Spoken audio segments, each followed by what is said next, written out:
Hello everybody, I'm Pilar Archila with Pure Gold.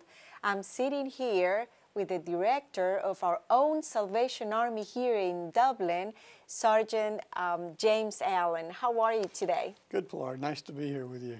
Well, listen, you look like $1 million. Well, I love your outfit. we could use $1 million. Yes, Salvation Army can use $1 million. My goodness, you look wonderful, Well, James. thank you. And Thank it's you. so good to have you here with me. Well, I'm glad to be here. Glad you invited me. Yes, Thank I'm you so glad. for having me. And listen, to me, Salvation Army is one of the agencies, United Way agencies, that is very close to my heart. And I help every time I can, and I love it. Well, we appreciate that. We can take all we can get because the need is it's great. It's amazing. Yes. Well, now that we mentioned Salvation Army, and you know, every Christmas you start listening to the bell ringers all over the place, and every time I hear the bell, I mean, I just feel like, oh, Christmas is approaching. But my gosh, this year Christmas is like so quick here. I know. Time just is flying by. We actually began the kettles this year on November the 4th. Right. Which, you know, people think that's awfully early, but every year our need is greater and greater, so we just start earlier so we can collect more money. I was going to say that, you know, that I felt like it was earlier than before, and then I thought, well, maybe I'm getting older, and it feels like it's, you know, earlier and earlier. But yeah, I'm glad you mentioned that this year was earlier than before. Yes, ma'am, just a little bit earlier than before. James, can you give us a little bit of the history of Salvation Army? Sure. Salvation Army's been around for a long time, not as long as in Dublin as it has been around the world. The Salvation Army was actually founded in London, England, by an itinerant Methodist minister named William Booth. He felt a compassion for the people living on the streets in the East End of London, and he went out and tried to bring them into the churches, but the churches rejected them. Oh. So he left the church and started what was called the Christian Mission to begin with. And then in 1878, it was officially named the Salvation Army, and he became the first general of the Salvation Army. Oh. And we were talking about the bell ringing program. The Salvation Army bell ringing program actually initiated in 1891. Wow. In San Francisco. And, really? Yes. A captain there had, again, you know, Salvation Army is a very compassionate organization. He wanted to feed 1,000 people for Christmas dinner. Yes. So he decided that he would put a crab pot on the pier there in San Francisco and raise money through the crab pot to feed those 1,000 people, and he raised enough money to feed the 1,000 people. Oh, wow. And then it just caught on around the country, and now it's all over the country. Yes. And I don't know if you're a football fan, but on Thanksgiving Day, the Dallas Cowboys do the official National Salvation Army Kettle Kickoff during the halftime show of the Thanksgiving football game. Now, of course, you mentioned started in San Francisco. Do you know if in England they still do that? Yes. We do this around the world. The Salvation Army is serving in 127 countries around the world. Wow, that's amazing. And what about in Lawrence County, the history in Lawrence County, when Salvation Army got here? Well, it goes back quite a few years, but officially we opened the center and became a service center here in 1992. Built the building down there on Telfair Street where our family store is. Same building, And out of that we have our family store, and we do our social services program, and we do our spiritual ministry all in that same location. Right. So what kind of services Salvation Army provide? Well, we provide a range of services. We do food and clothing for individuals who are in need, families. We do rent and utility assistance as funds are available, of course. Right. We provide, of course, the Christmas program. We do food and toys for families at Christmas time. We do a Thanksgiving a basket, mostly for seniors and families without children for Thanksgiving. And we do a disaster services program. We have a disaster services canteen, which is a mobile feeding unit that we have here in Lawrence County. And we have actually served the Trinity area tornado. We served meals out of it here. And I know. I was one of the victims of the tornado. Well, I was in that area, my house. I mean, it just went through my street. Yeah. And the canteen, our canteen locally has gone, we've gone to Augusta, it's gone to North Carolina. A few years ago, I was sent to Pennsylvania to serve on a disaster team. Wow.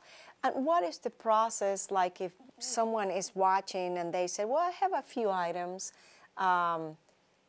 What is the process you have in there? I mean, I've seen where people can just bring the stuff and donate. What happened from that point on? Well, when the people bring the stuff to donate it to us, we have our warehouse, our receiving area in the back. And once they bring it to us, we process it by going through it, determining whether it's sellable or not. Unfortunately, not everything we get is sellable. Absolutely. And what we can sell, we will price it and put it in our store.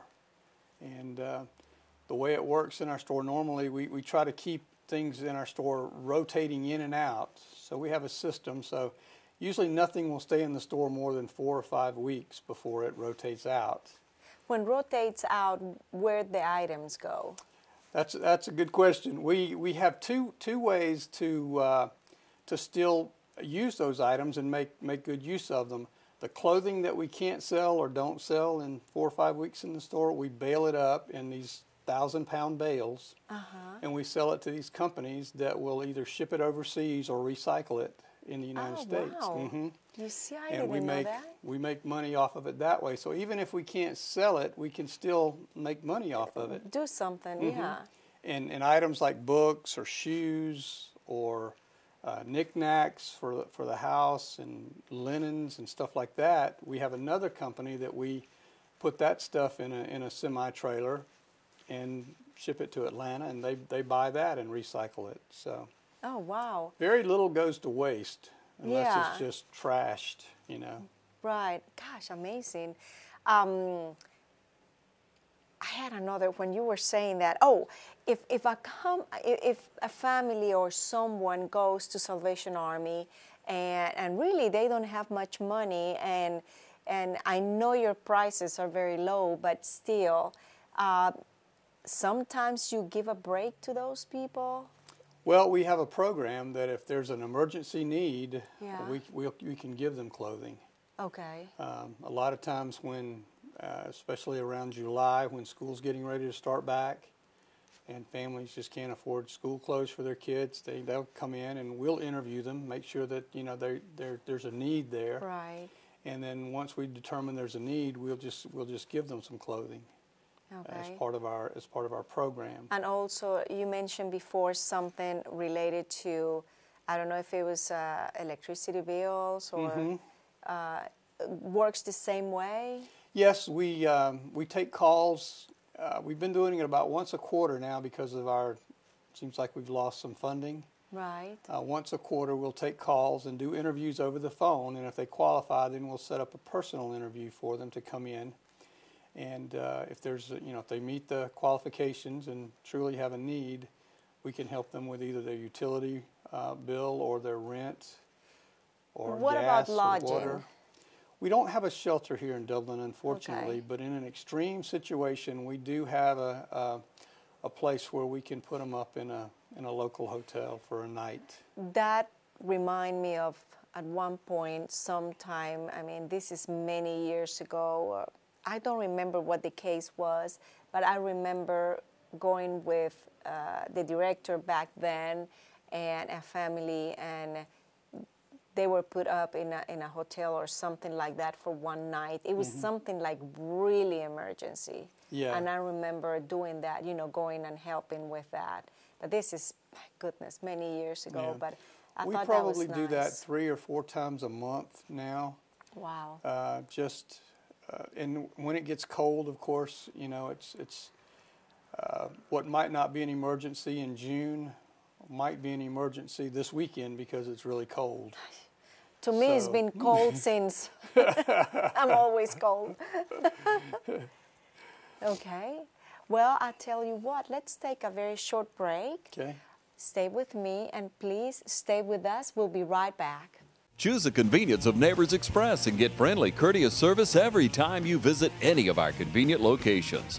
Fill up with pay at the pump and take advantage of our bigger and better selection of beverages and tobacco products. Buy 12 packs of Pepsi products, 2 for $6.99. Enjoy the popular crushed ice with your favorite fountain drink. Also enjoy a fresh, hot breakfast. Stop by for lunch or dinner. It's always fresh, always convenient at Neighbors Express, now located at I-16 and 441 and in Cedar Grove, providing farm fuel for all our customers. Count on the convenience of Neighbors Express. Thank you for staying with us. I'm still here with our director for Salvation Army, Sergeant James Allen. And we're talking about wonderful things Salvation Army does here in our own town in Dublin. Now, I know we already talked about the services the Salvation Army provide, and what about the seasonal programs? Well, that's very appropriate at this time of the year because Yes. we're right in the middle of it. We mentioned bell ringing already a little bit. We have certainly been out ringing the bells since the first part of November. A lot of people don't understand or don't know where that money goes. Yeah, let's talk about that. One of the things we have that program for our Christmas program where we buy food for families, and this year we had 450 families apply. Wow. And we'll provide basically a Christmas meal for them. Wow. And then for any children in the family who are 12 and under, we'll provide toys and gifts for them for their Christmas, so they at least have something under their tree Now, when they wake up on Christmas morning. Not toys that people donate, but this is toys that you guys go and purchase? Yes, these are new toys. New toys. We try not to do used toys simply because we feel like that the child deserves a new toy for Christmas. Absolutely. We'll give used toys for other times of the year, Right. but for Christmas we feel like they deserve a new toy. And one of the ways we get the toys is through our Angel Tree program. Ah, yes. If you've been around town, the mall, we have an Angel Tree in the mall. Okay. We have an Angel Tree at Dairy Queen. We have an Angel Tree at Sonny's Barbecue, at Johnny's Pizza. Try not to leave anybody out. There's a couple of businesses, Or Insurance has one in their facility, and a couple of the Head Starts over in East Dublin have them. So they're spread out, and also on state broadcasting radio, they're doing it over their air. Right. You know, they're announcing the names, and people are calling in to get them. And that's the main way we get toys. Right. So how that works, you go to the tree, you pick a piece of paper, and right there is an item that is needed, and the people go to Salvation Army and bring that with the paper, or how that works? Well, they take the angel off the tree. Right. And then they will, it has the child's name, the child's sex, male or female, age, and I then the guess. age of the child. And then it has 3 items at the bottom, which is like a wish list for the child. Right. And they can buy 1, 2, 3, or more items. They don't have to just buy what's on the wish list. They can buy whatever they like, but that's just a starting point for them. And then once they purchase those, they bring them back to the Salvation Army, and we sort them out, and then That is just great. yes. When we will give these out on December 22nd this year, and on that day the families will come to Jefferson Street Baptist Church, and each family is given a number. That's how we keep them sorted and in order, and then they'll get the gifts that were bought for their children. They'll get those. Please make sure you go to those places and look at the Christmas trees and pick an angel and just make a child happy this Christmas. And if they don't want to go to one of those places, they can call us at the Salvation Army. That's another. And come by and get one at the Salvation Army, because we still have some more there. That is a great idea. I do know that you have the Christmas kettle, and the toys and all that, and that goes everything for needy families. For the needy families at Christmas time. Christmas time is our biggest single time of the year for us to help people here in Lawrence County. We help somewhere in the neighborhood between Thanksgiving and Christmas almost 1,000 people. You see, I mean, sometimes we take things for granted and we don't know how much need there is. How do you, I mean, how somebody that is in need can apply to be one of the families? Well, we have days that we take the applications, and we require them to bring us IDs for everybody in their household, so we'll know who's in the household. Right. They have to bring us proof of income, so we'll can kind of verify what their income is, and then make sure that they live in Lawrence County, because we only service Lawrence County. And once we see their income, how many people are in their household, and know they're in Lawrence County, we use basically this. We use basically the same criteria as the federal government for the food stamps program. If they fall in that range, then they qualify for our program. Now, this is the best part. Talk to me about the spiritual aspect of Salvation Army. Well, a lot of people don't understand this or don't know this, that the Salvation Army started out as a church and is still a church.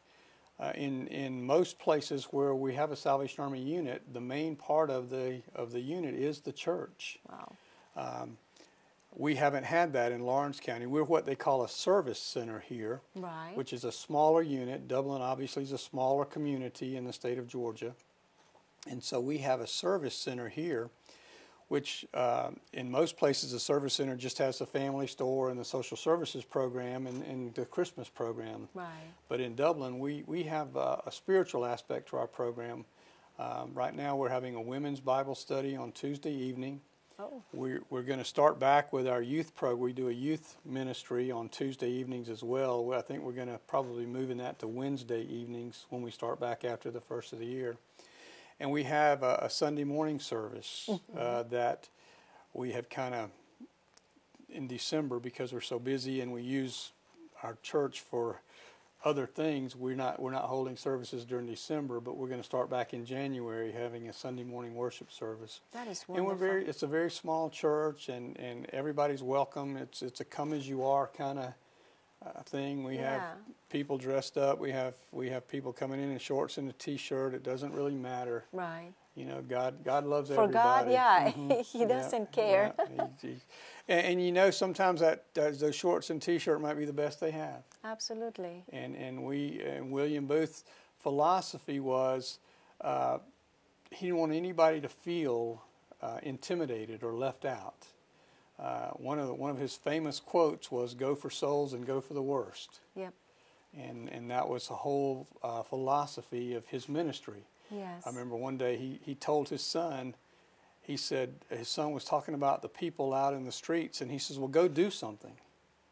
And just simple, do something. And that's, you know, that's what we're trying to do here in Lawrence County, do something. Yes. You know, for all of us, I mean, from volunteering, from donating, helping, we need to do something. And that's absolutely. Well, I'm glad you said something about volunteering, because we can still use volunteer bell ringers. Of course, yes. We've only got about 3 more weeks, but if you can spare a couple of hours to come and ring the bell for us, just give us a call at the Salvation Army. Ask for either me or my assistant, Sharika Todd, and we'll put you on the schedule. We'll find a place to put you. That's it. Well, we're going to take another short break, and don't go away. Please stay with us. Hi, this is Peter from Peter's Place. I'd like to say hello to everyone. I invite you to come in my restaurant, try a lot of the new dishes that we have. We have like filet mignon with asparagus. We have margarita pizza, famous Tuscany ribeye. We also have a ribeye marsala. We also do catering, and we would like to invite you to have your Christmas parties here. Also, we have a happy hour from 5 to 7. We have a pitcher beer with 6 wings for $9.99, or a pitcher beer with a pizza and 2 toppings for $11.99. Can't go wrong, folks. Come and see us. Buon appetito and ciao. For lunch, we're also running a special, $5 pizza, 1 topping. thank you so much for staying with us. And we're going to continue to talk about our wonderful Salvation Army. Okay. I do know, James, that you know Salvation Army inside out. But all of us that are not in a daily being there with you, there's probably a lot of things we don't know about Salvation Army. Tell me things that probably we do not know. Okay, I'll give you some interesting facts, and I'm going to have to read them here because I don't know all these. You know, the Salvation Army celebrates National Salvation Army Week the second week of May every year. It was declared that by President Dwight D. Eisenhower in 1954. Wow, I did not know that. You know, also the Salvation Army is often credited with popularizing the donut in the United States because of their the Salvation Army donut girls who volunteered, cooked donuts in their battle helmets and served them to the troops during World War I. Wow. Also, the Salvation Army was a lead organization in the formation of the USO during World War II. For us old folks like me, you'll remember the song, the Beatles song, Strawberry Fields Forever. Of course. Well, it's John Lennon's nostalgic reference to a Salvation Army orphanage called Strawberry Field in Woolton, England. I did not know that, but now you already told me I was old because I do remember that song. Yep. And did you know the Salvation Army is referenced in over 140 films from Hollywood? But that will not surprise me. Yep. Some of the more notable ones might be Seabiscuit, A Christmas Story, Titanic, and Batman Begins. Oh, so yeah. Go watch those films and then listen for the Salvation Army. And also a lot of NFL and NBA athletes got their start at Salvation Army community centers. Oh, wow. So, that's amazing. Well, I'm so glad you gave us the best kept secrets about Salvation Army. There you go. Something you didn't know. Yeah, no, I didn't know all of them. But the movies, I have seen movies that they mention or Salvation Army. You know, when you're having fun, time flies. Yes, it does. And I'm so glad you accepted my invitation to be here with me today. Thank you, and thank you so much for what you do. Well, that is just an amazing job, and it's just wonderful. Yeah. And all of you out there, thank you so much, and Merry Christmas, and Merry Christmas. Until later, thanks.